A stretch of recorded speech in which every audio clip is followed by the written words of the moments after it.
Assalamualaikum, selamat pagi teman-teman sekalian. Kali ini saya akan berbicara tentang hubungan seksual pada ibu hamil. Kebetulan kemarin ada yang menanyakan kepada saya, apakah boleh melakukan hubungan seksual dan bagaimana cara melakukan hubungan seksual biar supaya aman, dok.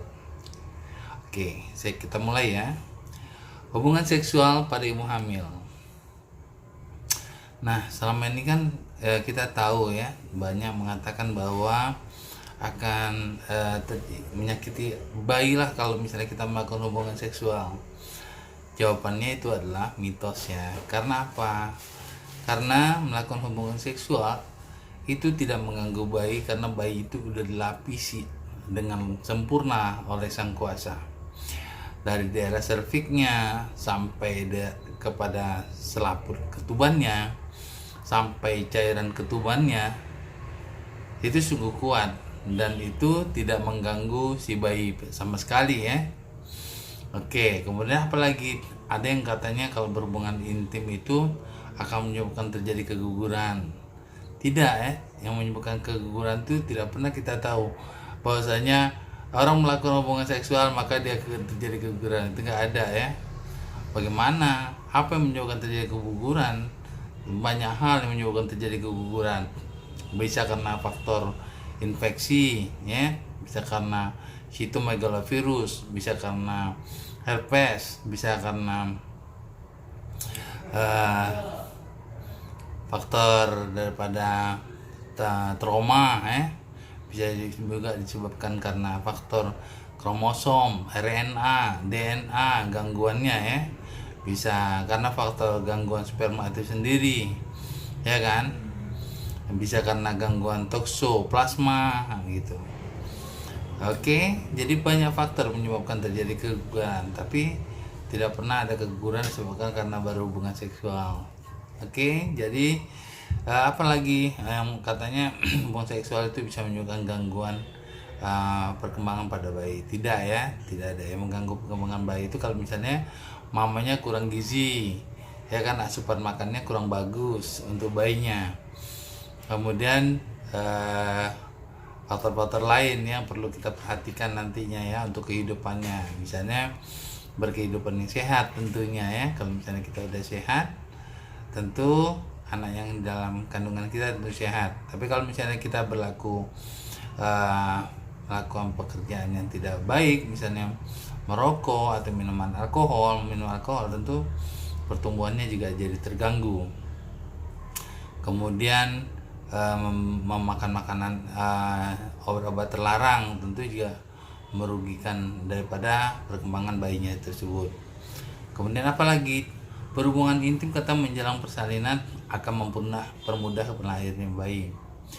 Yang mempermudah lahirnya bayinya itu ada beberapa faktor ya, tapi tidak pula karena hubungan seksual.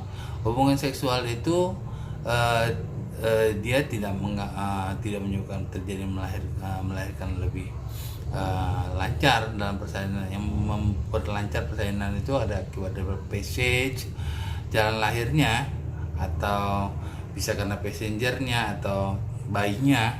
Apakah bayinya besar sekali, bisa aja kan agak kesulitan untuk melahirkannya, atau posisi bayinya melintang gitu, tidak aja juga bisa dilahirkan secara normal. Kemudian faktor pemimpin si bayi tadi. Jadi kalau misalnya ibu ikut dalam aturan pemimpin untuk persalinan, ikutin bidannya, instruksinya, ibu ngedan, kalau misalnya jangan ngedan, seperti itu, dan sesuai dengan aturan mainnya, insya Allah lancar persalinannya. Tapi bukan karena hubungan seksual ya. Nah, tapi kenapa kita menganjurkan hubungan seksual pada waktu hamil tua? Biar sebenarnya bukan karena faktor untuk lancar persalinan, tapi biar supaya terjadi kontraksi untuk memancing kontraksi si ibu agar lahirnya tepat waktu. Karena sperma yang dimasukkan ke dalam si ibu tadi akan menyebabkan jadi sperma basi, dan sperma basi ini bisa menyebabkan menghasilkan prostaglandin. Prostaglandin ini kita tahu sebagai perangsang untuk terjadinya kontraksi daripada uterus tersebut. Nah, Kemudian apalagi katanya, berhubungan intim pada hamil akan membuat kepala bayi kotor saat lahir. Itu enggak ya. Jadi karena nggak ada hubungannya antara sperma tadi sampai ke kepala bayi. Kan sperma itu nggak masuk langsung ke kepala bayi, dia masuk ke dalam vagina. Nah, tidak di antara sperma tadi terhadap si bayi tadi, seperti tadi ada serviks yang memperantarinya, kemudian dibatasi oleh selaput ketuban si bayi tersebut, dan diantaranya ada cairan ketuban ya, tentu akan dilindunginya lah bayi, tidak mungkin karena itu jadi kotor dianya. Tinggal bagaimana cara membersihkan bayinya aja ya begitu bayinya lahir ya. Kemudian kasihan sama istri. Kenapa bisa saya kasihan sama istri? Seperti kita ketahui bahwa ibu hamil ini tentu estrogennya akan tinggi ya. Kalau estrogen tinggi biasanya memicu selera untuk melakukan hubungan seksual ya. Libidonya akan lebih tinggi sebenarnya dibandingkan dengan yang tidak hamil. Memang sih ada beberapa yang ibu dia tidak suka melakukan hubungan seksual pada waktu hamil, dari beberapa aja. Cuman pada umumnya secara logikanya adalah si ibu yang hamil muda tentu berkeinginan hubungan seksual lebih banyak dibandingkan tidak hamil seharusnya, karena estrogennya dia lebih meningkat dibanding waktu ibu itu hamil. Oke, ini cerita tentang mitosnya ya. Kemudian apalagi? Tapi ada perlu perhatian khusus pada waktu kapan? Misalnya pada waktu si ibu ini, istri kita ini, kehamilan ini adalah riwayat kegugurannya ada, punya riwayat keguguran. Tentu kita harus tahu kenapa kegugurannya itu, apa alasan kegugurannya. Jadi hal-hal ini perlu diperhatiin. Kemudian apalagi berpotensi melahirkan bayi prematur. Jadi dia punya riwayat juga lahir prematur misalnya kan. Kemudian bagaimana ada sering perdana berulang pada kehamilannya, itu jadi perhatian khusus toh. Tidak serta-merta boleh aja untuk melakukan hubungan seksual. Apalagi letak plasenta yang menutupi jalan lahir. Kalau bisa hal ini tentu kita melarang untuk hubungan seksual. Apalagi terjadi kelahiran tanpa adanya kontraksi. Jadi daerah serviks itu lemah. Jadi perlu dilakukan penjahitan daerah serviksnya karena dia lemah. Karena tanpa ada jahitan jahitan di daerah serviksnya, tentu dia akan kegugurannya itu biasanya berulang ya, karena dalam hal ini sering berulang. Apalagi kalau misalnya hubungan campur yaitu ada berdarah, kita takutkan seperti tadi plasenta menutupi jalan lahir, perlu konsul ke dokter, terutama dokter obgyn ya. Kemudian seperti kita ketahui tadi, yang untuk mencegah gangguan kehamilan itu bukan hubungan seksual tadi ya. Hubungan seksual nggak ada hubungannya dia untuk terjadi keguguran, tapi adalah makan sehat. Kalau makanan kita sehat, gizinya kuat, maka kehamilan kita akan kuat. Kemudian istirahat yang cukup, istirahat fisik maupun mental, itu mempengaruhi untuk kehamilan kita yang sehat. Kemudian hindari larangan-larangan. Kalau misalnya dilarang untuk melakukan hubungan seksual pada perdana kehamilan, tentu jangan dilakukan hubungan seksual ya. Misalnya pada hamil dengan keluar ketuban, keluar air, kita melarangnya biasanya untuk melakukan hubungan seksual untuk mencegah hal-hal yang tidak diinginkan, termasuk infeksi di dalamnya. Maka sebaiknya adalah dihindari. Apalagi olahraga yang rutin dan teratur itu sangat bagus ya untuk ibu hamil. Dan kalau misalnya berkelanjutan dan perlu untuk hamil berlanjut, selain komen sama saya, perlu konsultasi kepada dokter kita ya. Oke, ke dokter obgyn ya tentu. Nah, hubungan seksual yang kita harapkan dan kita perlu tahu itu ada 3 kalau saya bagikan, yaitu benar caranya, kemudian melakukan hubungan seksual di hamil muda, atau hubungan seksual di hamil tua. Yang perlu kita tahu sekarang ini, walaupun orang ada membaginya menjadi hubungan seksual di trimester awal, trimester kedua, ataupun trimester ketiga. Trimester ke awal misalnya di 3 bulan pertama 1, 2, 3, yang kedua adalah di 4, 5, 6, kemudian yang ketiga di 7, 8, 9. Jadi kalau saya membaginya atas benar caranya, nanti saya kasih tahu caranya bagaimana, kemudian hamil muda bagaimana caranya, dan hamil tua bagaimana pula caranya. Nah, kita mulai lagi tentang hubungan seksual. Nah, hubungan seksual kita mulai dari hubungan seksual hamil muda. Kemudian yang perlu kita ketahui tadi ya, tidak beresiko. Nah, kalau misalnya nggak ada beresiko seperti yang kita sebutkan tadi, ketuban tidak ada masalah, kemudian keluar tidak ada darah, tidak ada keluar bercak, hubungan seksual silakan. Kemudian apalagi hindari penetrasi yang dalam, ya, jangan terlalu dalam dimasukkan, kira-kira kayak gitu. Kalau misalnya kita ragu, kemudian kalau melakukannya hubungan seksual itu sebaiknya dengan cara lembut dan perlahan. Apalagi yang perlu diperhatikan? Yang perlu diperhatikan pada hamil muda itu adalah paham kondisi ibu. Karena ibu ini kan pada waktu hamil muda itu ada mual muntah yang berlebihan.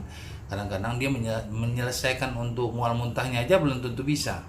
Bagaimana untuk melayani suaminya, seharusnya kayak gitu kita pikirkan. Kita nggak usah egois dulu. Kita perhatikan istri kita karena dia juga untuk membantu keturunan kita menjadi lebih berkualitas. Jadi kita sama-sama bekerja sama untuk menciptakan generasi penerus yang baik. Tentunya kita perhatian moodnya. Kalau ada moodnya untuk hubungan seksual, mau dia melakukannya, baru monggo dipersilahkan. Tapi kalau misalnya belum mau, kita kan punya, kita tahu dan kita perhatiin, tentu istri kita namanya belah hati, tentu tahu kita perhatiin kita bagaimana dia memang membutuhkan hubungan seksual tadi apa tidak. Kemudian pada waktu hamil muda ini posisi senggama juga jadi bahan pertimbangan kita, yang mana yang bagus pada hubungan hamil muda atau yang tidak bagus. Oke, apalagi yang berikutnya adalah sperma itu sebaiknya itu dibuang keluar kalau menurut saya. Karena apa? Karena sperma basi tadi dapat memicu untuk terjadi kontraksi. Pada saat kapan boleh dimasukkan ke dalam? Pada saat tidak ada gejala apa-apa, tidak ada masalah, tidak ada nyeri bagian bawah, tidak ada gangguan pada kehamilan, boleh buang aja ke bagian ke dalam untuk spermanya. Tapi kalau ada keluhan sebaiknya dihindari, ya. Kemudian bagaimana untuk hubungan seksual di waktu hamil tua? Nah, perbedaannya itu adalah pada sperma yang kita keluarkan. Pada hamil muda kita hubungan seksual itu spermanya kita kita buang keluar, ya, atau kita masukkan ke dalam tanpa, kalau misalnya tidak ada gangguan pada si ibu. Dan kalau misalnya untuk hamil tua ini disarankan malah ke dalam karena apa? Dengan adanya, kalau misalnya udah kehamilannya udah matang, paru-parunya udah matang, itu di sekitar 34 minggu, 35, 36, 37, 38 kira-kira gitu, itu udah bisa kita masukkan spermanya ke dalam. Kalau misalnya udah kita masuk ke dalam, biasanya dia akan terjadi kontraksi dan akan terjadi mules sekitar 3 hari setelah pasca persalinan. Ada yang langsung dia, tapi biasanya sih 3 hari udah mulai mules. Mudah-mudahan bisa membantu untuk persalinan. Kemudian apa? Posisi yang dianjurkan. Ada posisi yang dianjurkan itu adalah posisi setengah berdiri, ya. Kemudian posisi berbaring yang menyamping. Jadi sama-sama berbaring, kita cuma sama-sama berhadapan, tapi tidurnya nyamping gitu. Kemudian atau berbaring memunggungi suami. Jadi dia melihat keluar dan suami dibelakangin, dipunggungi, itu juga boleh. Kemudian apabila melakukan hubungan seksual ibu di atas juga boleh, cuman tetap mesti hati-hati karena penetrasinya bisa dalam, tapi ibu tetap pemegang kendali di sini karena ibu yang tahu kira-kira posisi penetrasinya berada di mana, kira-kira gitu.